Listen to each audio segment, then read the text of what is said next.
அந்த மாதிரி சேஞ்ச் ஆயிருக்குங்க.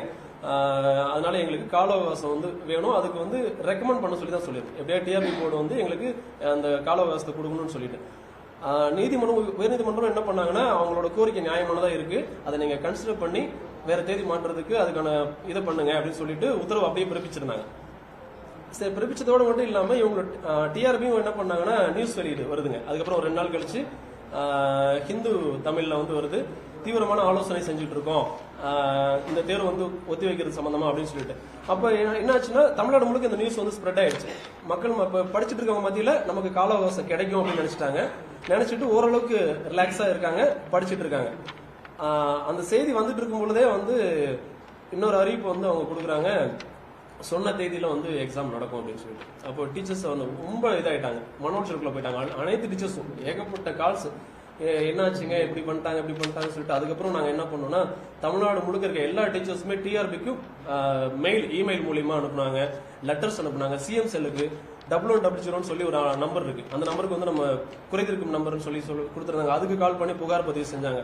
ஏகப்பட்ட விஷயம் முன்னெடுத்தாச்சுங்க. அதுக்கப்புறம் மாவட்ட ஆட்சித்தலைவர் கிட்ட 11 மாவட்டங்கள்ல மனு கொடுத்தோம். 11 மாவட்டங்கள்ல மனு கொடுத்து எப்படியாவது இந்த தேர்வை தள்ளி வைக்கணும்னு. இவ்வளவு முயற்சிகள் எடுத்துமே குறிப்பிட்ட தேதியில எக்ஸாம் நடந்தே தீரும்ன்ற மாதிரி அவங்க செய்தி வெளியிட்டது ரொம்ப பெரிய மன உளைச்சல் ஏற்படுத்திருச்சு. அதுக்கப்புறமா தான் நாங்க திரும்பவும் வந்துட்டு இப்ப உயர்நீதிமன்றத்தில் திரும்ப அதை முன் வச்சிருக்கோம்.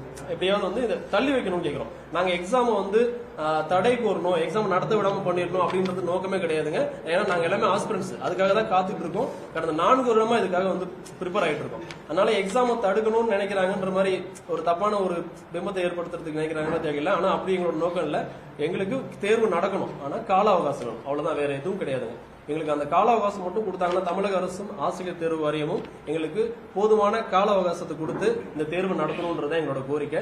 ஏன்னா இதுக்காக ஒரு ஆஸ்பிரண்ட் மன உளைச்சல் ஏற்பட்டு சூசைட் பண்ணிட்டாருங்க, தூக்கிட்டு திண்டுக்கல் மாவட்டத்துல பன்னீர்செல்வம்னு சொல்லி ஒருத்தர் சூசைட் பண்ணிருக்காரு. சிலபஸ் வாரியா பாத்தீங்கன்னா அதே போல நிறைய சேஞ்சஸ் நடந்திருக்கு. அவங்கள அது டீட்டெயிலா சொல்லுவாரு. பிசிக்ஸ் கெமிஸ்ட்ரி டிபார்ட்மெண்ட்ல அவ்வளவு சேஞ்சஸ் நடந்திருக்கு. பிசிக்ஸ்ல பாத்தீங்கன்னா 60% அளவுக்கு நடந்திருக்கு. ஒவ்வொரு டிபார்ட்மெண்ட் வரைய சேஞ்சஸ் நடந்திருக்கு. மேஜர்லயும் அந்த மாதிரி செஞ்சிருக்காங்க.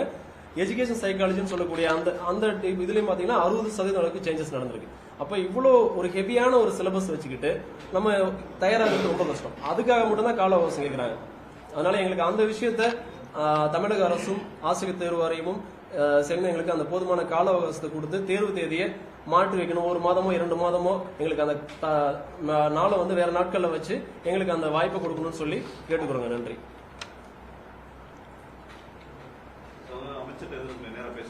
அமைச்சர் நேர்ல பார்த்து மனு கொடுத்துட்டு வந்திருக்கோங்க. அமைச்சர் ஆபீஸ்ல சென்னை போயிட்டு பள்ளிக்கல்வித்துறை அமைச்சர் நேர்ல பார்த்து அவர் அலுவலகத்தில் இல்லைங்க, கொடுத்துட்டு வந்திருக்கோம். கொடுக்கும்போதே அவங்க என்ன தகவல் சொன்னாங்கன்னா, எல்லாம் முடியாதுங்க, எல்லாமே ரெடி ஆயிடுச்சு, இனிமேல் வாய்ப்பு ரொம்ப குறைவு அப்படின்னு சொல்லி சொன்னாங்க. சிஎம் செல்லுக்கு போயிட்டு நேரில் போய் பெட்டிஷன் கொடுத்துட்டு வந்திருக்கோம். அதாவது நாங்க டிஜிட்டலாவும் முயற்சி பண்ணியாச்சு, நேர்ல போய் முயற்சி பண்ணி எல்லா பக்கம் கொடுத்தாச்சுங்க. மாவட்ட ஆட்சித்தலைவர்கிட்ட கொடுத்தாச்சு. என்னென்ன வழிமுறைகள்ல நம்மளால செய்ய முடியுமோ அத்தனை முறைகளும் மற்ற கட்சி தலைவர்கள்ட்டையும் ரெக்கமெண்ட் பண்ணி பேசுங்க எங்களுக்காக சொல்லி ரெக்கமெண்ட் பண்ணிருக்கோம். எப்படியாவது இந்த விஷயம் போய் அவங்க காதுக்கு போயிடாதா.